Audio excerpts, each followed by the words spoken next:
Before diving into this piece, I want to clarify my intention.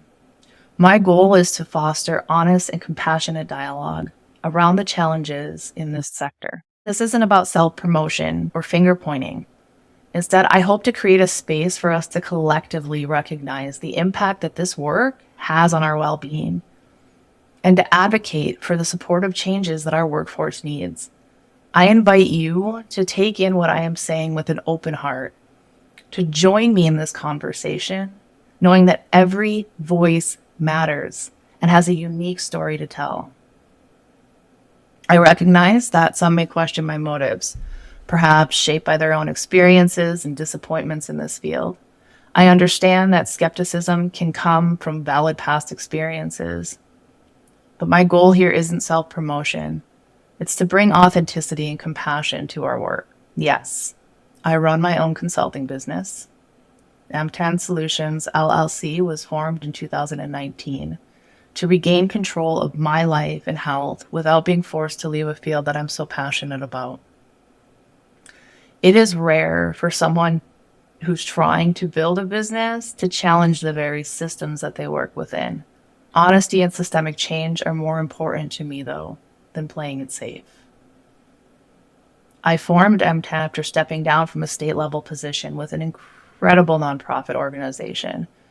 Despite working with amazing colleagues and supportive leadership who made me feel heard and respected and valued, I ultimately had to leave to prioritize my health and find a sustainable path forward after facing my first major experience with burnout. It wasn't an easy decision, but it was a necessary one.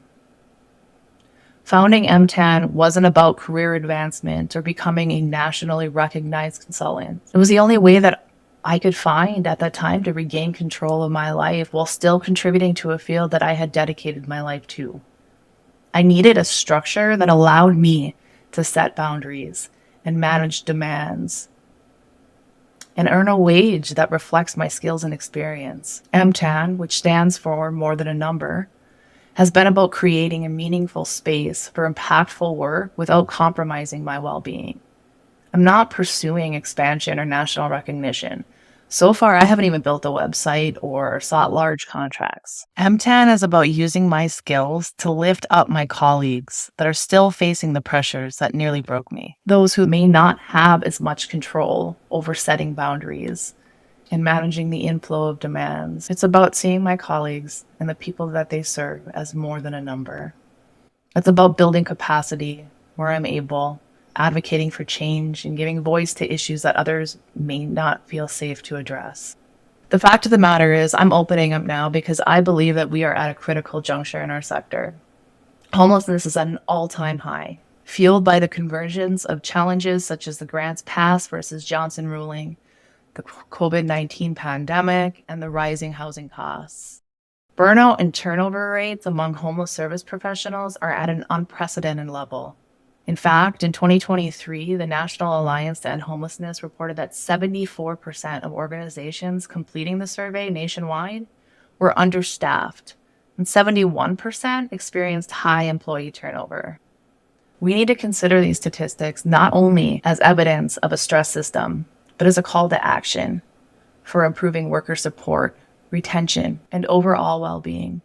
In this time of unprecedented challenges and ever-increasing demands, I've seen firsthand the impact on both physical and mental health, not only for myself, but for my colleagues who have dedicated their lives to helping others. The demands of this work drain our health and well-being, leaving us with little energy for our families or social connections.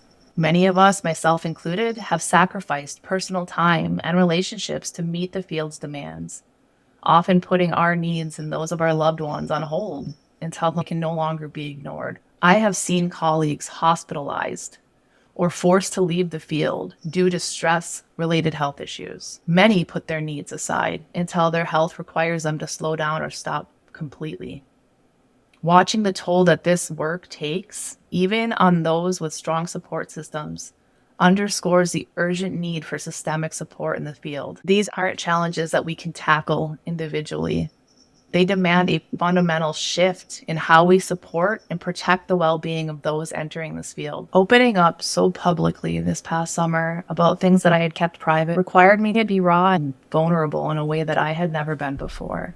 I didn't share my struggles to promote my business, but to support real change. Being vulnerable in this way mirrored the openness that I aim to bring to our field, to foster true connection and change. Safety and trust grow from the humanity that we show to one another. That humanity often requires a level of authenticity and vulnerability. But here's the challenge. Showing up this way can be a double-edged sword.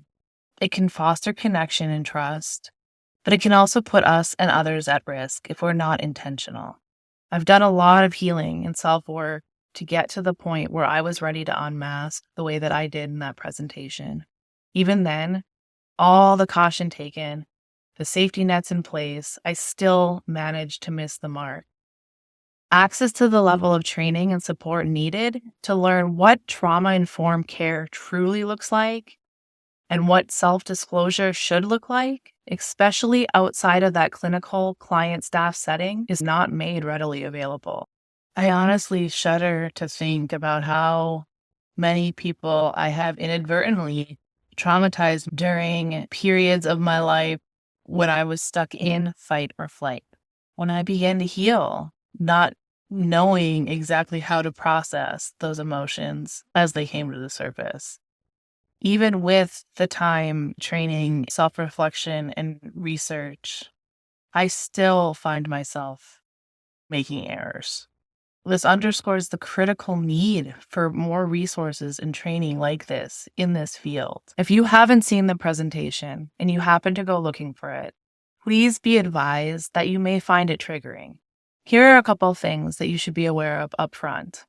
The content, although not graphic or detailed, was emotionally heavy, and it may trigger emotions within you that are tied to similar experiences. That 1-hour session only scratched the surface of many deeply complex and interwoven topics.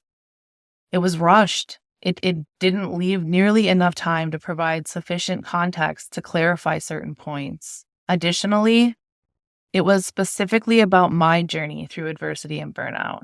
It was told through my perspective as a white woman raised in rural poverty. It does not even come close to addressing how my experiences may or may not apply to other intersecting identities. I've never been the type of person to openly express my emotions, but it was very rare when I would allow others, even those closest to me, to see my weaknesses or feelings of inadequacy.